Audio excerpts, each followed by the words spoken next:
For 300 years, Earth had not been called Earth by the stars. In the records of the Galactic Union, it was listed as Resource Sector 9, a cold name written in metal and law, a place measured only by output, labor quotas, mineral yield, and the number of human bodies that could still be pushed before they collapsed. The blue planet that had once sung with oceans, cities, music, and dreams now groaned under chains visible from orbit. Great alien harvest ships hung in the poisoned sky like iron scars, pulling metals from mountains, draining the seas for chemical fuel, and taking millions of humans from broken cities to mines, factories, breeding compounds, and war camps across the galaxy. Every major species had taken a share. Some ran the mines. Some built the collars. Some bought human workers in bulk. Some used human children for experiments, testing how much pain a species could survive before it lost the will to fight. And the worst truth of all was simple. No one had stopped it. No one had said no. Every species had helped, signed, profited, or stayed silent while Earth was turned into a slave world. Deep beneath the dead remains of what had once been Northern Asia, in a black mining shaft that went so far down the air felt hot and old, Gene swung a plasma cutter against the rock wall with both hands, his arms shaking from exhaustion. He was 26, though no one on the mine level cared about age anymore. Humans were counted by strength, by obedience, by how many hours they could work before dropping. A metal collar was locked around his neck, stamped with an ownership code in alien script, and the skin beneath it was always raw. Around him, hundreds of other humans cut, drilled, hauled, and bled under the white glare of overhead drones. No one spoke unless they had to. Speech meant energy, and energy meant survival. The only sounds were the scream of cutters, the grinding of lift rails, and sometimes the quiet choking sob of someone too tired to hide it. Above them floated the overseers, thin, gray-bodied aliens with long jointed arms and blank black eyes behind polished masks. The humans called them glass faces because their helmets reflected everything but showed nothing. They carried shock rods and watched the workers like farmers watched animals. When a man 2 lines over dropped to one knee and failed to rise, one of the glass faces drifted down without urgency. It struck him once with the rod. His body jumped. It struck him again. Still nothing. Then the overseer simply signaled a drone. The drone scanned the body, marked it as expired, and dragged the man away by one ankle while the line was ordered to keep moving. Gene did not look for long. Looking too long could get a person noticed. But in that half-second, he saw the dead man's hand still clenched around a broken photo chip, the edge of a child's face visible in the dust. Jin's jaw tightened, and he turned back to the rock. Nearby, Hannah moved through the line with a medical crate strapped to her back, her head lowered, her expression empty enough to pass inspection. Officially, she was a labor medic assigned to keep valuable workers alive just long enough to meet quota. Unofficially, she was the only reason half of Sector Shaft 14 had not already died. She stopped beside a woman with a split arm, sprayed sealant, wrapped it, and whispered without moving her lips, "Breathe slower. Save strength." When she reached Gene, she pretended to scan his collar while pressing a small nutrient strip into his palm. "Don't use it yet," she muttered. "Tonight." He gave the smallest nod and kept working. They had learned long ago that hope had to be hidden inside ordinary movements. On the upper catwalk, a siren blared. Every worker froze. Even the drones paused. A giant screen descended from the rock ceiling, flickering through static before the image sharpened into the face of Governor Varek, the alien administrator of Earth's northern extraction zones. He sat on a black throne-like platform, his pale skin draped in ceremonial metal, his long fingers folded as if discussing trade instead of slavery. His voice boomed through translators in broken human languages. By order of the Union Resource Authority, productivity on Earth remains below target. Therefore, the next child transfer will begin ahead of schedule. Resistance populations in the eastern ruins will be removed. Labor breeding restrictions are lifted. Resource Sector 9 will meet quota. The mine went silent in the most dangerous way possible. Not because the humans were obedient, but because the news struck like a knife. Child transfer. Everyone knew what that meant. Ships, chains, separation. Children taken off-world and never seen again, sent to factories, military training pits, private estates, research stations, or worse. Somewhere 3 rows behind Jean, a woman made a sound so small it was almost not a sound at all. She had a son on the surface. One of the glass faces turned its head toward her. "Continue labor," the translator barked. She lowered her face and obeyed. Varric kept speaking, his tone calm, almost bored. "Any sheltering of undeclared minors will be punished by line execution." The screen went dark. Work resumed, but the rhythm had changed. The mine no longer felt tired, felt angry. Jin's hands moved faster, not from fear, from something old and burning in his chest. He had been born in these tunnels. He had never seen a real blue sky, only filtered gray through transport cages. He had never known freedom, only stories. Yet even he understood what it meant to take children. Beside the lift, Day was waiting at shift change, broad-shouldered despite age and hard labor, his face cut with scars from a life that had given him no softness. He had once been a labor captain, a position forced on strong humans to keep the others in line, but Day had spent years quietly doing the opposite. Hiding rations, misdirecting patrols, teaching the young what words like country and ocean meant. To the overseers, he was useful muscle.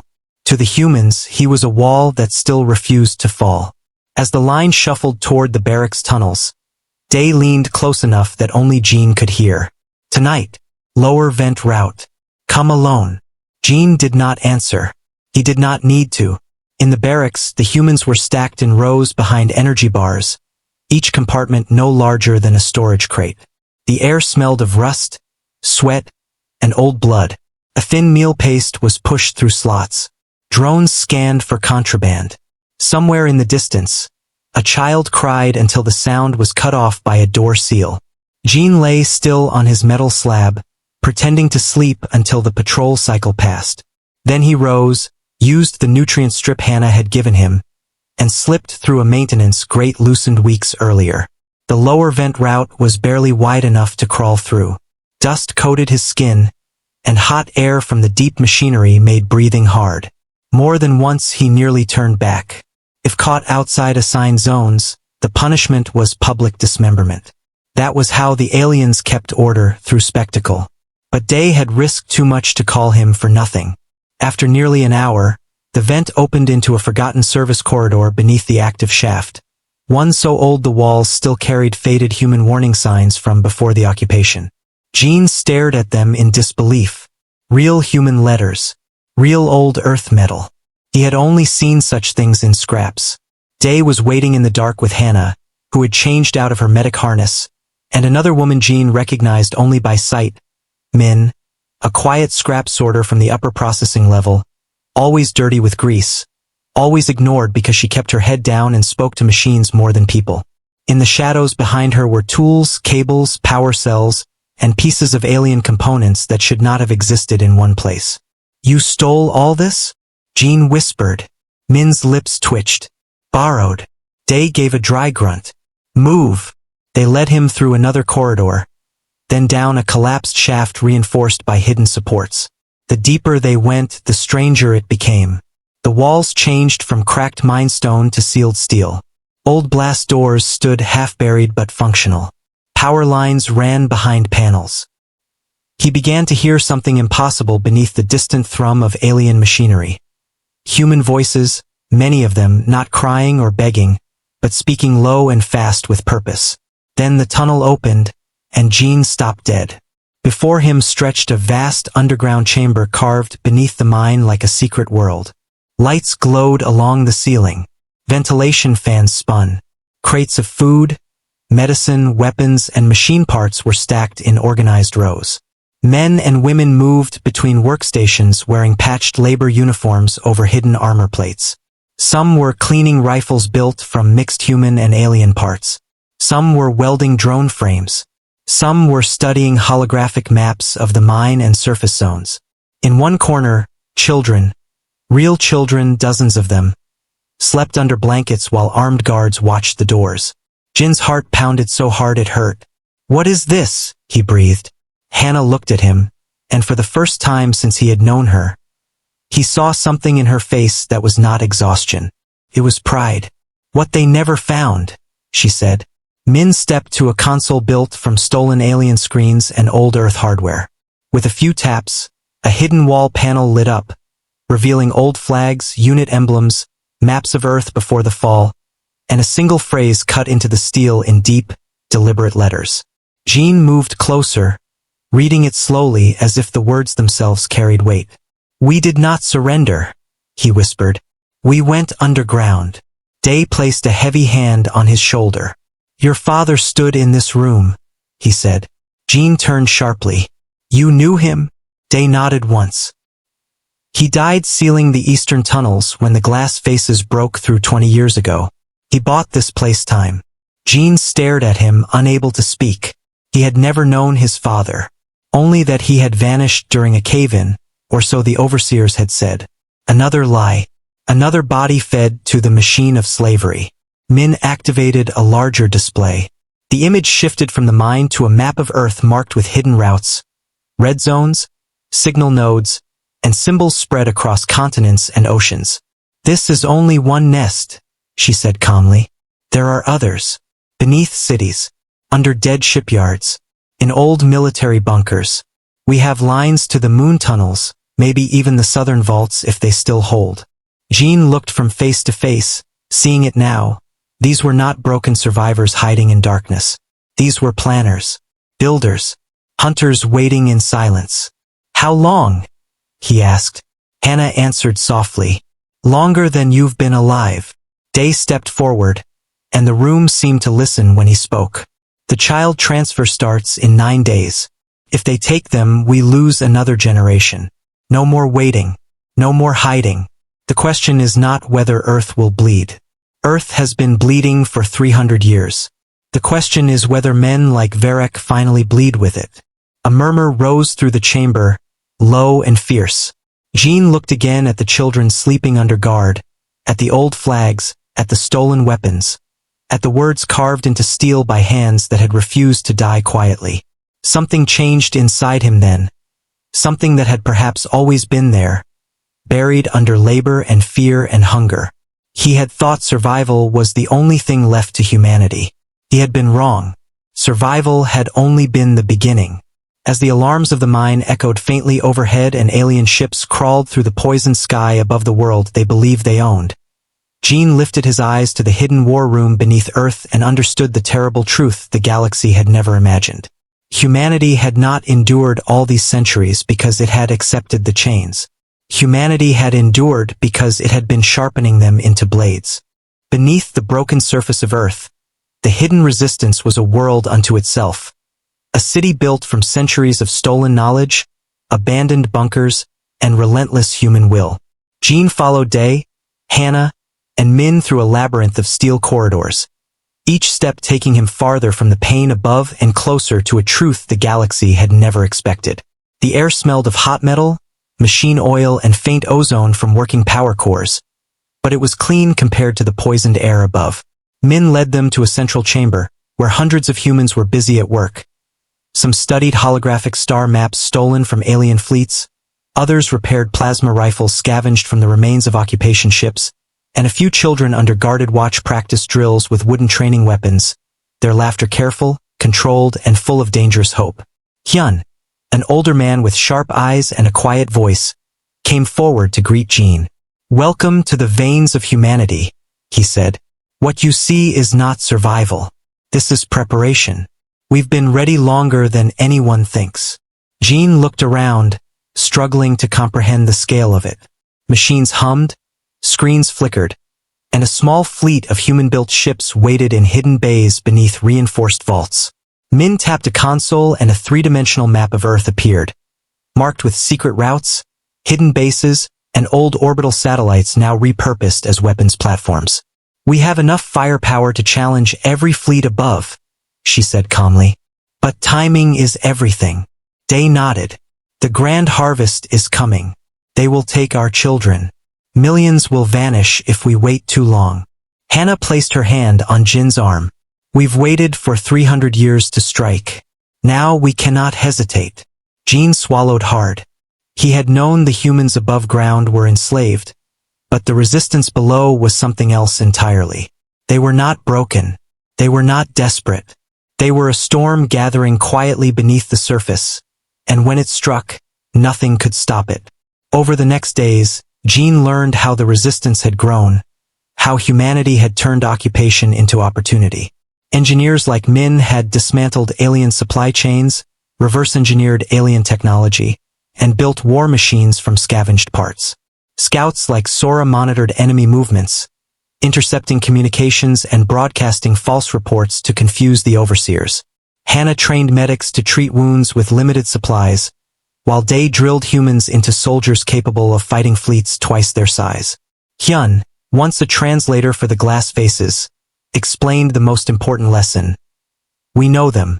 Every policy, every command, every weakness. They believe humans are primitive, unpredictable, and weak. We will use that against them. At night, Jean walked through the sleeping quarters with Hannah, seeing children who had never seen the sky except through the small portholes of transport ships. Their eyes were wide and bright, untouched by despair, and for the first time, Jean understood that the resistance was not just about revenge. It was about saving the future. The next day, Min brought Jean and Day to a concealed shipyard buried under a mountain range. Sleek human ships rested in the shadows, built from alien alloys and powered by stolen cores. Each vessel was small, fast, and deadly, designed to strike before the enemy could react. The moon stations are active, Min explained. They can cover the surface and destroy orbital blockades.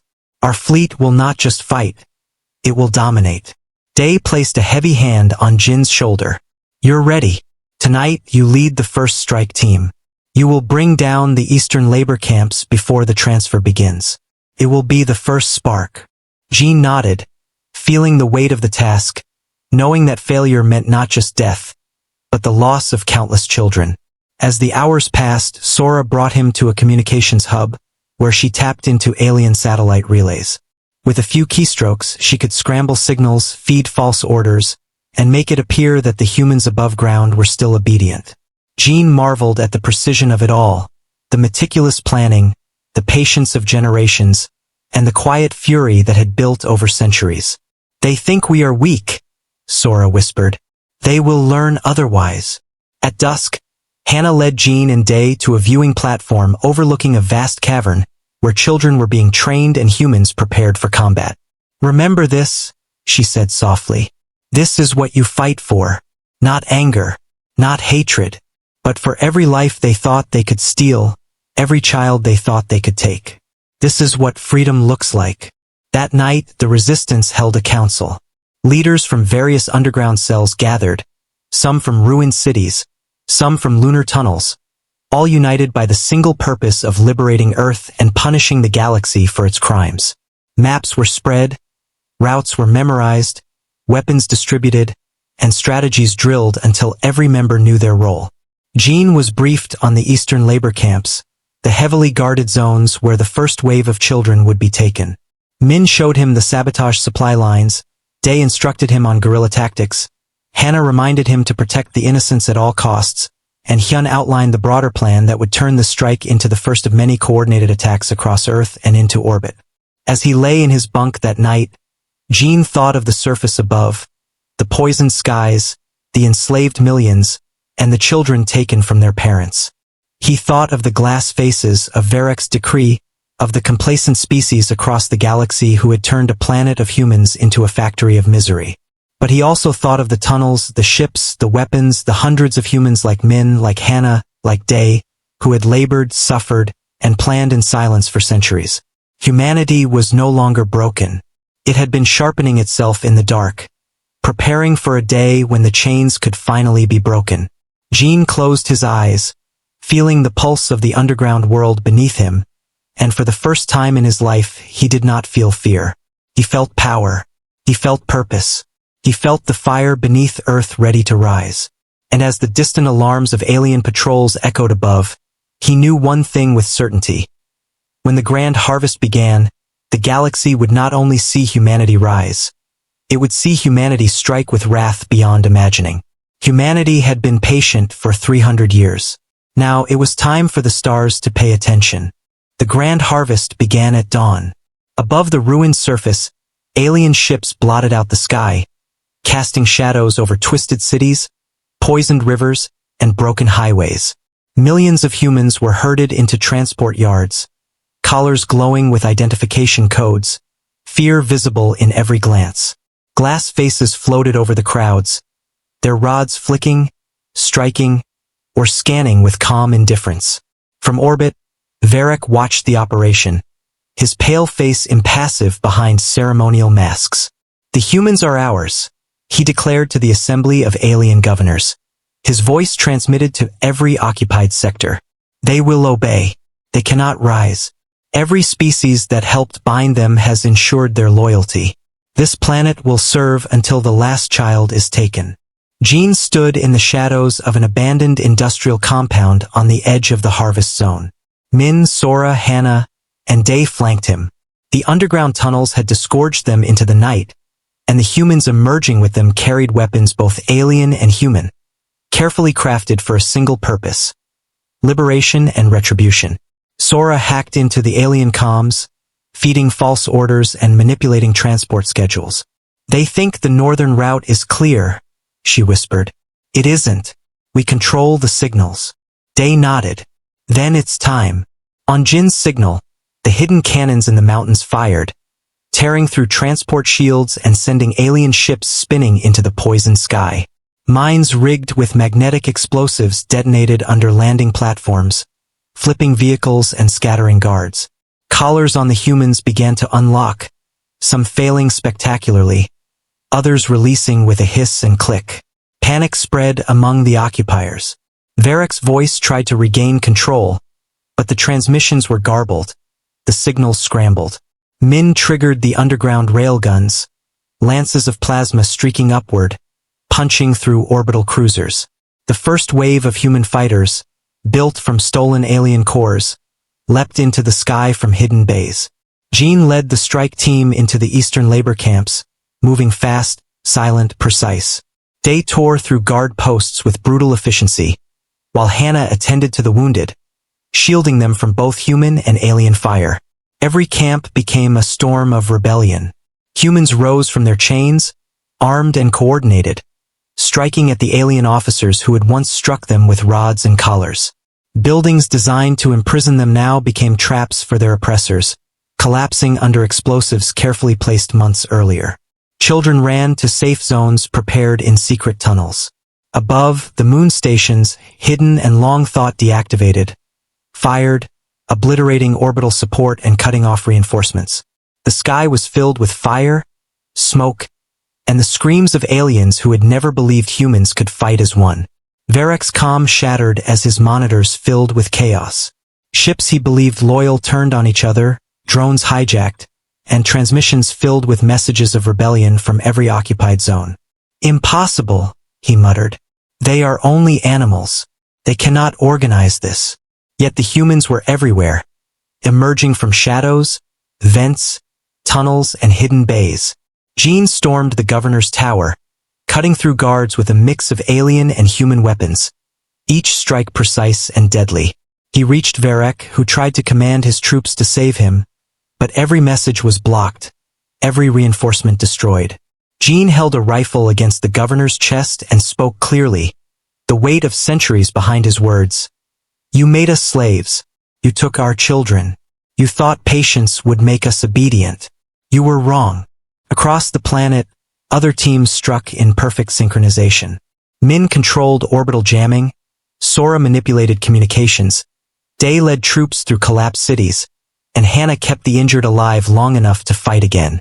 The humans moved not as scattered rebels, but as a single storm, a force shaped over centuries, forged in pain, honed in secrecy, and now unleashed. Fleets of alien ships were destroyed in orbit. Camp structures crumbled. Slave collars were thrown aside. The last transport carrying the youngest children exploded in a carefully placed detonation, rescuing hundreds.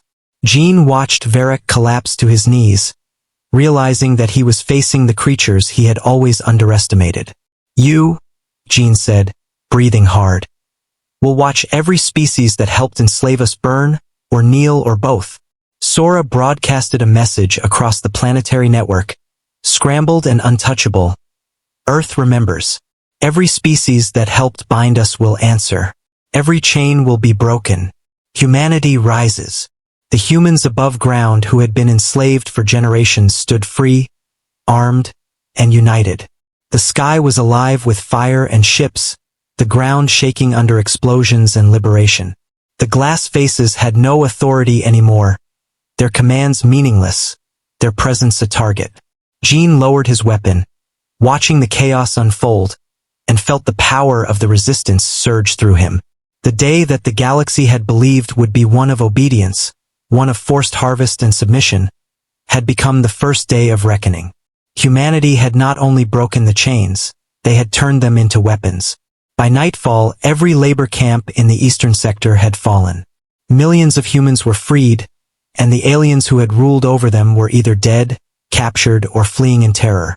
Above, the stars themselves seemed to tremble as news spread, transmitted by Sora's hijacked networks, and Jean understood the truth that would echo across every system. This was only the beginning. Humanity had risen. Humanity had struck with fire and precision. Humanity had become the storm the galaxy had forgotten existed. And from the darkness beneath the surface to the scorched skies above, the message was clear. Every species that had helped enslave Earth would soon know the wrath of a people who had suffered for centuries, and they would never forget. The galaxy had never seen fear like this. Word of Earth's uprising spread faster than light, carried on hijacked communication relays, smuggled ships, and terrified reports from fleeing occupation fleets. Species that had once laughed at humanity, called them weak, primitive, and compliant, now panicked. Entire councils convened in desperate emergency sessions, their voices raised in alarm, their leaders accusing one another of folly. Krell, the representative of one of the wealthiest and most powerful species, demanded immediate extermination. Erase them. Leave nothing alive. Every world, every tunnel, every child. They are dangerous beyond calculation. Eris, an alien diplomat from a neutral species, argued quietly but firmly, her pale eyes scanning the trembling council members. You all built this, she said. You all profited. You all stood by while Earth bled. This is not chaos. This is judgment. If you do not act carefully, humanity will not only destroy fleets, they will rewrite the map of the galaxy. Above Earth, orbital fleets scrambled in vain. Human orbital defenses, built from stolen cores and hidden in secret bays, tore through cruiser lines, their plasma blasts precise, unstoppable, and devastating. Ships once thought invincible fell like statues under the weight of human engineering and centuries of careful planning. Jean led strikes against orbital platforms that controlled trade and transport, each assault surgical, calculated, and merciless. Min coordinated planetary sabotage, triggering collapses in supply lines, destroying fuel depots, and cutting reinforcements off at every possible route. Day led boarding parties onto enemy ships, turning their own vessels against them, killing the commanders and leaving the surviving crew in a state of chaos. Sora infiltrated communications, broadcasting images of human suffering, the stolen children, and the crimes of every species to the galaxy. Every message carried a single unshakable truth. Earth would not be chained again. Entire civilizations trembled as systems designed for control failed one by one. Slave markets exploded. Labor colonies went dark. Genetic labs, where humans had been experimented on for generations, were turned to ruins. The galaxy's fleets, once confident in their mastery, were now scattered, leaderless, and terrified. For the first time, alien species saw humanity not as prey but as predators who had been biding their time. Jean watched from the bridge of a human-built ship as the remnants of occupation cruisers tried to regroup. Talon, the military commander who had once overseen the enslavement of millions, barked orders that never reached his subordinates. His pride, built on centuries of assuming human weakness, shattered like the ships falling around him. Hannah coordinated the evacuation of captured children, making sure none were lost in the chaos, while Day led troops to secure liberated settlements. Min activated a series of hidden devices that reversed gravity anchors, ripping ships from docking stations and sending them hurtling into orbit or crashing into mountains below. Sora intercepted every attempt at alliance communication, turning species against each other with carefully crafted misinformation.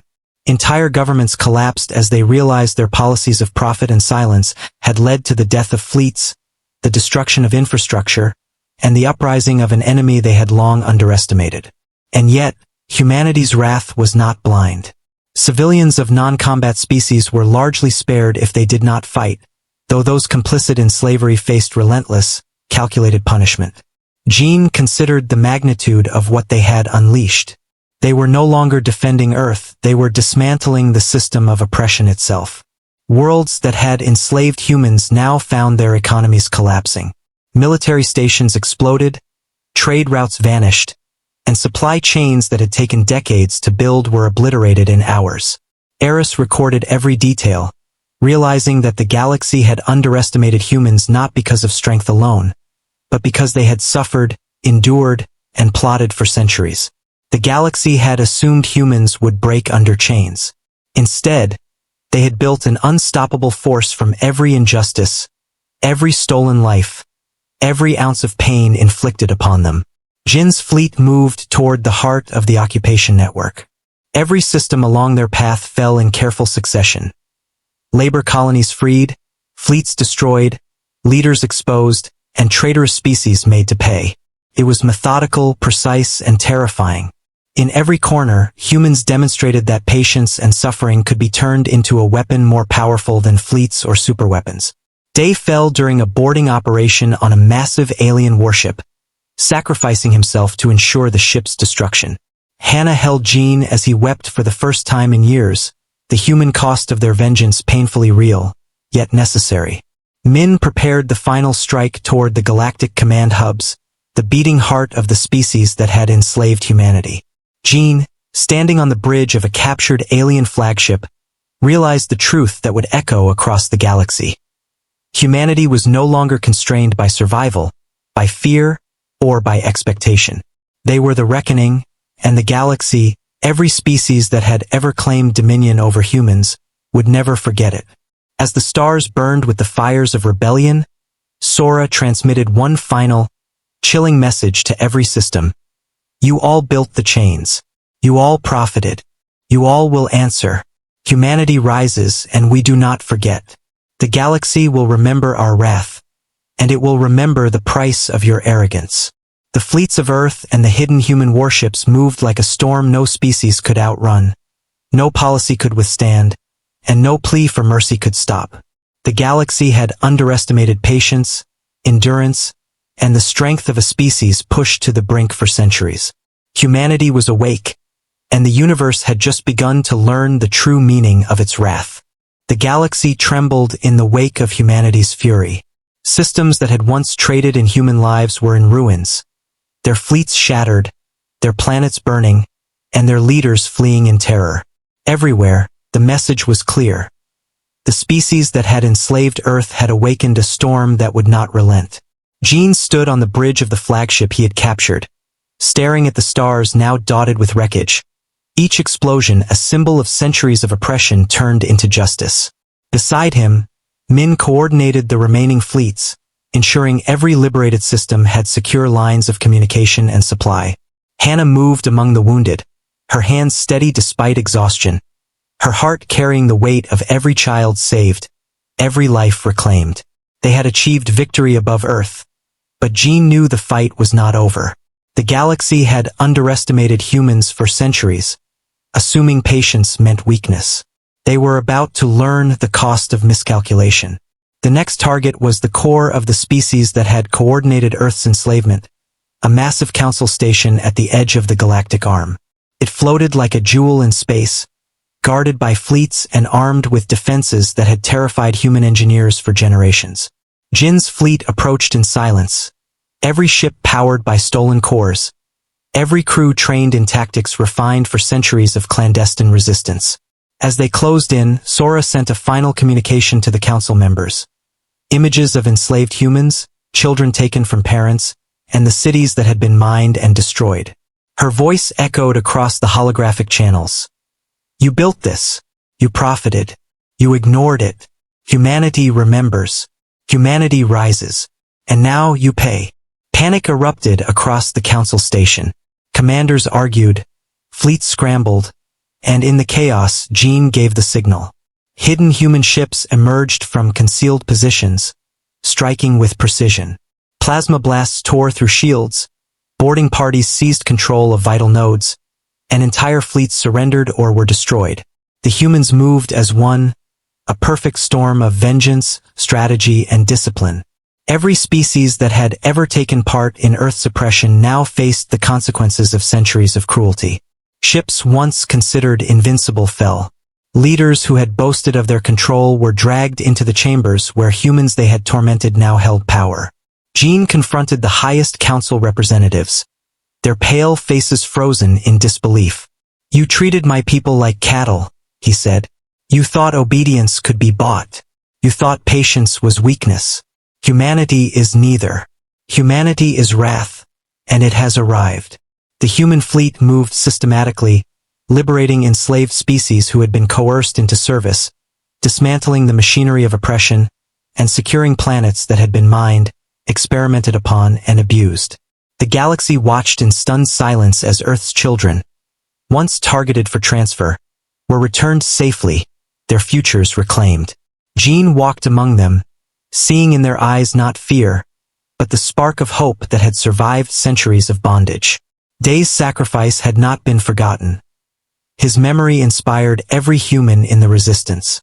Hannah ensured that every wound was treated, every child fed, and every liberated human trained, so the cycle of slavery would never be repeated.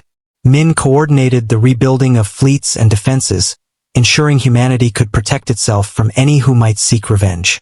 Above it all, Jean understood a truth the galaxy would take generations to learn. Humans were not merely survivors.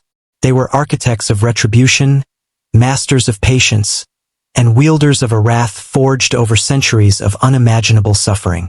As they set course to return to Earth, Jean issued the message that would echo across every system, every colony, and every species. Every chain you forged against us has been shattered. Every life you tried to steal has been returned. Every atrocity you committed has been witnessed.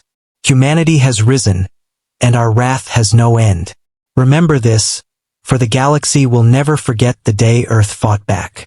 The stars burned with the fires of the liberated, the galaxy reshaped by a species that had been underestimated, ignored, and enslaved. Humanity had endured, survived, and now, with vengeance tempered by strategy and purpose, it had claimed its place among the stars. Not as a slave, not as a subject, but as a force that would never bow again. Earth itself, scarred and battered, rose from the ashes of occupation, a beacon of resilience and power, and humanity, united and unbroken, began the long journey to reclaim not just their planet, but the dignity of an entire species. The galaxy had helped enslave them, and the galaxy had now learned what it meant to face the wrath of humanity unleashed.